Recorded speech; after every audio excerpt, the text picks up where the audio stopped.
Hi welcome back to my channel. ఈరోజు కథ 7 అడుగుల పయనం 9వ భాగాన్ని వినేద్దాం. హర్షాన్ని చూసి నవ్వుకుంటూ కిందికెళ్ళిపోతుంది నందు. వెళ్ళడం కిచెన్లోకి వెళ్ళి బ్రేక్ఫాస్ట్ లంచ్ ప్రిపరేషన్ చేస్తుంది. తర్వాత తన రూమ్కి వెళ్ళి ఫ్రెష్ అయ్యి రెడీ అవుతుంది.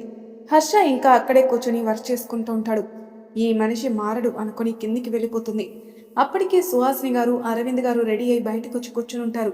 స్టెప్స్ దిగి వస్తున్న నందుని చూసి, ఏంటమ్మా ఎక్కడికైనా వెళ్తున్నావా అని అడుగుతారు అరవింద్. అవును మావయ్య, మీరేగా ఈ రోజు నుండి ఆఫీస్కి వెళ్ళమన్నారు, అందుకే రెడీ అయ్యా అంటుంది నందు. ఏంటమ్మా, నేనేదో క్యాజువల్గా అలా అన్నాను, నువ్వు నిజంగానే ఈరోజు వెళ్తున్నావా అని ఆశ్చర్యంగా అడుగుతారు. ఎవరనుకున్నారు, అరవింద్ గారి కోడలిక్కడ, హర్షవర్ధన్ వైఫ్ మిసెస్ ప్రియా నందిని. హర్షవర్ధన్ కదా, అలాగే ఉంటుంది, వర్క్హాలిక్ లాగా అంటారు సుహాసిని. ఆ మాటకి నవ్వుతారు నందు అరవింద్ గారు. ఇంతలో హర్ష కూడా రెడీ అయి వస్తాడు కిందికి. అందరూ కలిసి టిఫిన్ చేస్తారు. హర్ష బాయ్ చెప్పి వెళ్ళిపోతుంటే అరవింద్ గారు ఆపి, నందు కూడా ఈరోజు నుండి ఆఫీస్కి వస్తుంది, తనని నీతో పాటు తీసుకుని వెళ్ళరా అంటూ చెప్పేసరికి హర్ష అరవింద్ వైపు ఓకే అన్నట్టు నవ్వుతూ చూసి నందు మీద కళ్ళతోనే నిప్పులు కురిపిస్తాడు. అరవింద్ ఉన్నారని ఏమీ మాట్లాడకుండా సైలెంట్గా ఉంటుంది నందు.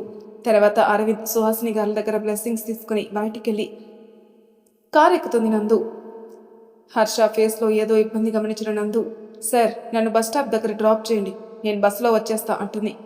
హర్ష నందు వైపు ఒక లుక్ ఇచ్చి, ఏ మన స్టాఫ్ ముందు నా పరువు తీయడానికా అంటాడు వెట్టకారంగా. అలా కాదు సార్, మీరెందుకు ఇబ్బంది పడడం అని అంటుంది నందు. నా ఇబ్బంది గురించి ఆలోచించేదానివి అయితే నా కారులోకి కాదు, నా లైఫ్లోకి వచ్చేదానివి కాదు అంటాడు కోపంగా. ఇక నందు సైలెంట్ అయిపోతుంది. నందు బాధపడుతుంది హర్ష మాటలకి. బట్ తను మన స్టాఫ్ అన్నాడు, అదే తను పెళ్ళయ్యాక తనే కలుపుకొని మాట్లాడిన ఫస్ట్ మాట. ఇద్దరు మౌనంతో పాటు ప్రయాణం చేస్తూనే ఆఫీస్కి చేరుకుంటారు. ఇద్దరు కలిసి ఆఫీస్కి రావడం అదే ఫస్ట్ టైం కావడంతో స్టాఫ్ అంతా వాళ్ళకి విష్ చేస్తూ కంగ్రాట్స్ చెప్తారు. హర్ష వచ్చి రాని నవ్వుని మెయింటైన్ చేస్తూ తన క్యాబిన్లోకి వెళ్ళిపోతాడు. నందు కూడా అందరికీ థ్యాంక్స్ చెప్తూ లోపలికి వెళ్ళిపోతుంది. క్యాబిన్లోకి వచ్చిన హర్ష దగ్గరికి వస్తాడు చారి. విష్ చేస్తాడు, గుడ్ మార్నింగ్ సార్ అని. హర్ష మొహంలో ఏ ఎక్స్ప్రెషన్ లేకుండా మార్నింగ్ చారి అంటాడు. పాపం చారి హర్ష మూడు అర్థం చేసుకోక, మీరు చాలా గ్రేట్ సార్, నందిని మేడం అంత చేసినా మీరు తనని పెళ్లి చేసుకుని యాక్సెప్ట్ చేశారు. నాకెందుకో అనిపించేది సార్, మీకు నందిని మేడంకి ఎప్పుడో సెట్ అయిపోతుందని అంటాడు, ఏదో మార్కులు కొట్టేద్దామని. హర్ష తనకి సమాధానం చెప్పకుండా, చారి వెంటనే అకౌంటెంట్ని ఇక్కడికి రమ్మను అంటాడు హర్ష. చారి అయోమయంగా, సార్ అకౌంటెంట్ 11కి వచ్చేది, అయినా ఇప్పుడు అకౌంటెంట్తో ఏం పని సార్, నాకు చెప్తే నేను సెటిల్ చేస్తా కదా అంటాడు చారి.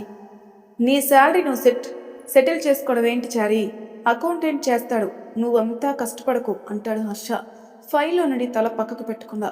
సార్ అయినా ఇప్పుడు నా శాలరీ సెటిల్ చేయడం ఎందుకు సార్ అంటాడు విస్తుపోతూ. ఎందుకంటావేంటి చారి, నీకు ఆస్ట్రాలజీ తెలుసు కదా, మరెందుకు ఇంత కష్టపడడం, వెళ్ళి ఆ పని చేసుకో, కష్టపడనక్కర్లేకుండా వస్తాయి బోలెడు డబ్బులు అంటాడు.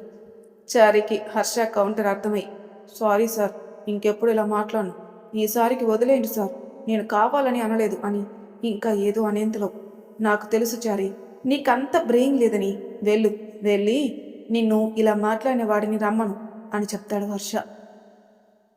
ఆ విషయం ఈయనకి ఎలా తెలుసబ్బా, ఆహా గటికుడు పాపం నందు మేడంని అనుకుంటూ, అమ్మో ఈయనకి లోపల అన్నవి కూడా వినిపించేస్తాయి అని అనుకుని కంగారుగా వెళ్ళిపోతాడు చారి. అదొక చీకటి గది. ఆ గదిలో 2 వీడియోస్ ఒకేసారి ప్లే అవుతూ ఉన్నాయి. గదంతా ఆ శబ్దాలతోనే ఉంది. ఆ వీడియోస్కి ఎదురుగా ఒక వ్యక్తి కూర్చునున్నాడు. ఆ వ్యక్తి కళ్ళ కోపంతో ఎర్రబడి ఉన్నాయి. చాలా రోజుల నుండి సరిగ్గా నిద్ర తిండి లేదేమో, ఆ మనిషి శరీరం చాలా నీరసంగా ఉంది. కానీ అతను మాత్రం కోపంతో చాలా యాక్టివ్గా కనిపిస్తున్నాడు. ఇంతలో ఆ గదిలోకి చీకటిని చీల్చుతూ వస్తాడు ఒక వ్యక్తి లోపలికి. డోర్ తీయడంతో ఆ గదిలోకి వెలుగు వచ్చి సరిగా ఆ మనిషి ముఖం మీద పడుతుంది. చాలా రోజుల తర్వాత వెలుగుని చూస్తున్నాడేమో, కళ్ళు వెంటనే మూసేశాడు. కళ్ళు మూసుకోగానే, గోపాల్ నీకెన్నిసార్లు చెప్పాను ఇక్కడికి రాకు అని, బతకాలని ఆశ లేదా అని అరుస్తాడు గంభీరమైన గొంతుతో. ఆ గొంతులోని సౌండ్కే తెలిసిపోతుంది అతనెంత నీరసంగా కోపంగా ఉన్నాడో అని. ఆ డోర్ తీసిన వ్యక్తి నేరుగా లోపలికొచ్చి ఆ వ్యక్తి పక్కన కూర్చొని అతని భుజం మీద చెయ్యి వేసి విక్రమ్ అని పిలుస్తాడు. ఆ గొంతు గుర్తుపట్టిన విక్రమ్ ఒక్కసారిగా కళ్ళు తెరిచి తన ముందున్న వ్యక్తిని పట్టుకుని అనిల్ అంటూ హత్తుకుంటాడు. అనిల్ అతన్ని పట్టుకుని ఏంటి విక్రమ్ ఇది? అసలు ఇది నువ్వేనా? నాకు తెలిసిన విక్రమ్ ఎప్పుడూ ఇలా ఉండడే అంటూ అతన్ని మార్చే ప్రయత్నం చేస్తాడు. విక్రమ్ వెంటనే అనిల్ని తోసేసి మళ్ళీ ఆ వీడియోలనే చూస్తూ ఉంటాడు. అనిల్ ఆ వీడియోల వైపు చూసి, ఎన్నిసార్లు చూస్తావురా వీటిని? పిచ్చి పట్టిందారా నీకు? అసలు వాటిలో ఏముందని అంతలా చూస్తున్నావు?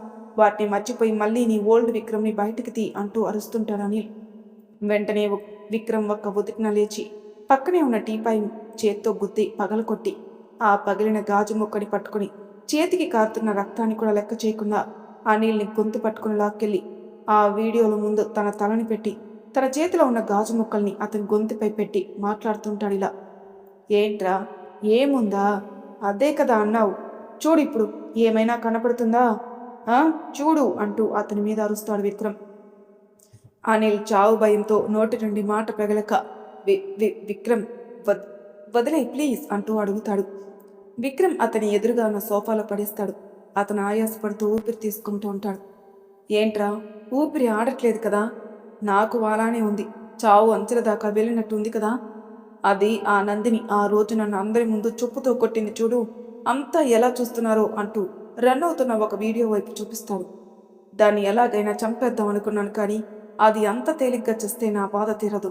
అందుకే దాన్ని పెళ్లి చేసుకుని జీవితాంతం నరకం చూపించాలనుకున్నాను, కానీ అది నాకు అవకాశం ఇవ్వలేదు. నా శత్రువైన ఆ హర్షగాడి కంపెనీలో జాయిన్ అయింది. నన్ను దెబ్బ కొట్టాలనుకుంది. అయినా దాన్ని వదలకూడదు అనుకున్నా. అందుకే దాన్ని ఆ రోజు ఆ హర్షగాడి చేతి గెంటించా.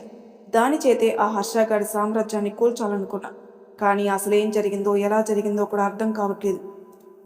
ఇదిగో వీడు చూడు ఎంత సంతోషంగా నాకు దక్కాల్సిన ప్రాజెక్ట్ని అనౌన్స్ చేస్తున్నాడు అంటూ హర్ష ప్రాజెక్ట్ సక్సెస్ఫుల్ అయినందుకు జరుగుతున్న ప్రెస్ మీట్ వీడియో చూపిస్తాడు. ఇంత జరిగా కూడా నేను బానే ఉండాలి అంటున్నావా?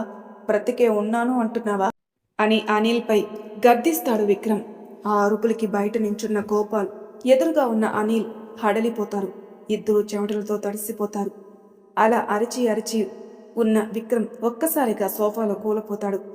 అతని దగ్గరికి వెళ్ళడానికి భయపడుతూనే వెళ్ళి తన భుజం మీద చెయ్యి వేస్తాడు అనిల్. విక్రమ్ ఒక్కసారిగా అనిల్ని పట్టుకుని, సారీరా, నువ్వు నా ప్రాణ స్నేహితుడివి అయినా నా కోపాన్ని ఆపుకోలేకపోయాన్రా అంటూ నీరసంగా మాట్లాడతాడు విక్రమ్. రేయ్, నువ్వు నా ఫ్రెండ్విరా, నేనేమనుకుంటాను, కానీ నువ్వు ఇలా అయిపోతున్నావేంట్రా? అసలు నువ్వు ద గ్రేట్ ఇండస్ట్రియలిస్ట్ విక్రమ్ వర్మవేనా అంటాడు అనిల్. విక్రమ్ మౌనంగా ఉంటాడు. చూడు విక్రమ్, ఇది నువ్వు కాదు. నువ్వు నీలా లేవు. తనకి కావాలి అనుకున్నది ఎలా అయినా సాధించుకునే విక్రమ్ వీడు కాదు. తాను కోరుకున్నది జరగాలనుకునే విక్రమ్ వీడు కాదు. నువ్వు ఒకసారి వాడిని బయటికి తీసుకురారా, అప్పుడు ఇవేమీ ఉండవు. నీకు దక్కాల్సింది నీకే దక్కుతుంది అంటాడు అనిల్. విక్రమ్ ఆలోచనలో పడతాడు. రే అనిల్ అని ఇంకేదో అనబోయి విక్రమ్ని ఆపి, అవునరా, నీ ఆనందాలు పరువు ప్రతిష్ట నాశనం చేసిన వారిని అలా ఎలా వదిలేస్తావు? వాళ్ళని వదిలేసి నువ్వు ఇలా ఎలా మారిపోతావురా? వెళ్ళు, వాళ్ళ మీద పగ తెచ్చుకో అంటూ విక్రమ్ని రెచ్చగొడతాడు అనిల్. అవునరా, నువ్వు చెప్పింది కరెక్టే. నన్ను అవమానించి నా అహాన్ని దెబ్బ కొట్టిన దాన్ని, నా కలల సామ్రాజ్యాన్ని కొలుగొట్టిన వాణ్ణి అస్సలు వదిలిపెట్టను అంటూ ఆనందంతో గంతులు పెడతాడు రాక్షసంగా నవ్వుతూ విక్రమ్. సరే పదరా, వాళ్ళ పని చూద్దాం అంటూ బయటకొచ్చిన విక్రమ్ని ఆపి, అప్పుడే కాదు విక్రమ్, నువ్వు చేసిన దానికి వాళ్ళు అలర్ట్ అయిపోయి ఉంటారు. అందుకే ఇప్పుడు కాదు, వాళ్ళు ఇక నీ భయం లేకుండా ఫ్రీగా ఉన్నప్పుడు అటాక్ చేయాలి అంటూ కన్నింగా నవ్వుతాడని. అవునరా, నువ్వు చెప్పింది నిజమే. వాళ్ళని కొన్ని రోజులు హ్యాపీగా బ్రతకని అంటాడు విక్రమ్ నవ్వుతూ.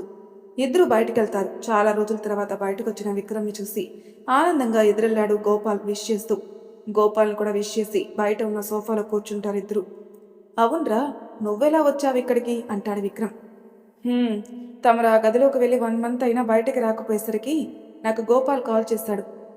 గోపాల్ అంటాడు అనిల్. ఓ అవునా అంటూ గోపాల్ని చూస్తాడు విక్రమ్.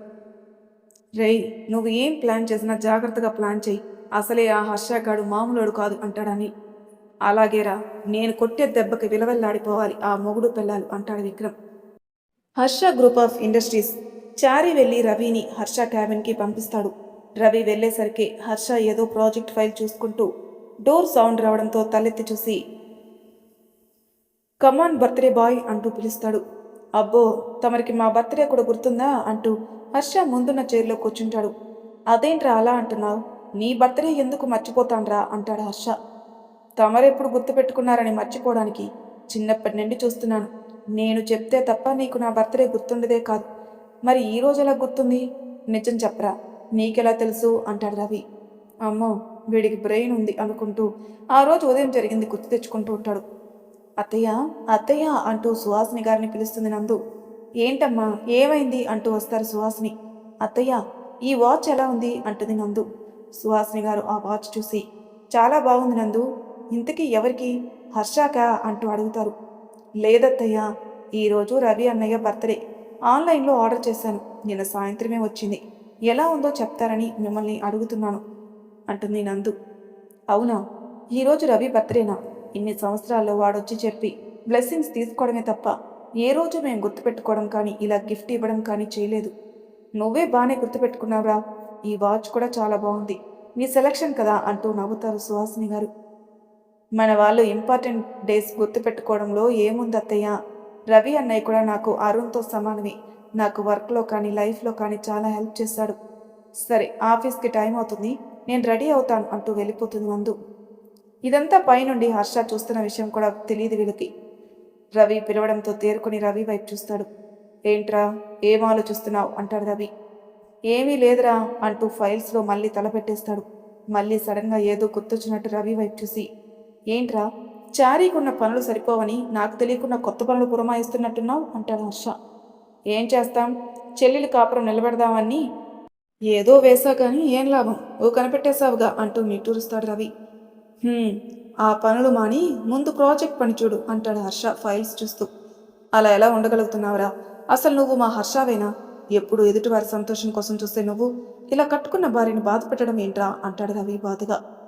నేను తనని బాధ పెట్టడం ఏంట్రా, తను సంతోషంగానే ఉంది, నన్నే బాధ పెడుతుంది నా భార్య స్థానంలో ఉంటూ అంటాడు హర్ష. నువ్వే తనని బాధ పెడుతున్నావు, భారీగా కాకపోయినా ఒక ఫ్రెండ్లా అయినా తనతో మాట్లాడుతున్నావా, తన ముఖమైనా సరిగా చూస్తున్నావా, పైగా తను సంతోషంగా ఉందట.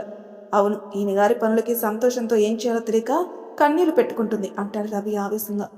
ఏం మాట్లాడుతున్నావురా, నేనేమి బాధ పెట్టడం లేదు తనని, నేను మాట్లాడకపోతే మీరంతా ఉన్నారుగా ఇక్కడ, మీరు ఇంట్లో అమ్మ నాన్న, ఇంకేం కావాలి తనకి సంతోషం అనడానికి అంటాడు హర్ష. నువ్వు కావాలి, నీ ప్రేమ కావాలి, తనతో ఎవరు ఎలా ఉన్నా, ఎంత మాట్లాడినా, ఎంత నవ్వించినా లోపల నువ్వు తనతో లేవని మాట్లాడవని బాధ ఉంటుంది కదరా. ఆడపిల్లకి ఎవరున్నా, ఎంతమంది ఉన్నా తన భర్త స్థానాన్ని ఎవరూ తీసుకోలేరురా, ఇక్కడైనా తనని అర్థం చేసుకోరా అంటాడు రవి. రే రవి, నేను తనకి ముందే చెప్పాను, తను నన్ను పెళ్లి చేసుకుంటే తనకి ఏ సంతోషాలు ఉండవు, నాతో జీవితాంతం హ్యాపీగా బ్రతకలేవని కూడా చెప్పాను, కానీ తను తన స్వార్థం కోసం చూసుకుని పెళ్లికి ఒప్పుకుంది. నేను చేసేదేమీ లేదు, ఇక ఈ విషయం మీద డిస్కషన్ ఆపేయి అని సీరియస్గా చెప్తాడు హర్ష. ఇక హర్ష మాటలకి ఎదురు మాట్లాడకుండా సైలెంట్గా ఉంటాడు రవి. కొంతసేపటి మౌనం తర్వాత హర్ష మూడు మార్చడానికి, సర్లే గాని ఇంతకీ నా బర్త్డే గిఫ్ట్ ఎక్కడరా అని అడుగుతాడు రవి. హర్ష కూడా ఆలోచనల నుండి బయటకు వచ్చి, నేనే నీకు పెద్ద గిఫ్ట్ కదరా, నీకు ఇంకేం గిఫ్ట్ కావాలి అంటాడు. హలో మాస్టారు, ఈ డైలాగులు చెడ్డీలు వేసుకున్నప్పటి నుండి వింటున్నాంలే కానీ నా గిఫ్ట్ ఎక్కడో చెప్పు అంటాడు రవి. ఏంటో ఈ మధ్య నువ్వు కూడా ముదిరిపోయావురా, సర్లే గాని ఏం కావాలో చెప్పు అంటాడు హర్ష. నాకేం అక్కర్లేదు కానీ నా చిన్న రిక్వెస్ట్ యాక్సెప్ట్ చేయి చాలు అంటాడు రవి.